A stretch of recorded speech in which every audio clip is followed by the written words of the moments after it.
Hello folks, I'm Dean with Dean's Woodworking. Getting ready to do a project here, and I noticed that I had some buildup of dust, dirt, and debris on the Morse Taper.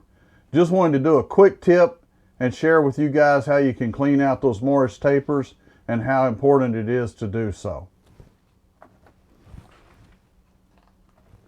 So, what we've got here is a little tapered cleaner. You can get them from like Craft Supplies, Packard. There's probably plenty of other places you can get those from. But you just stick it in the Morse Taper, give it a couple of twists, pull it out. All of the debris and everything that's up in there that's going to affect how your Morse Taper fits is now gone. So now you know that your drive center is going to fit in there properly and you're not building stuff up. The one thing you don't want to do is use wire brushes or anything that's going to scratch that Morse Taper, because that's going to affect your fit going forward.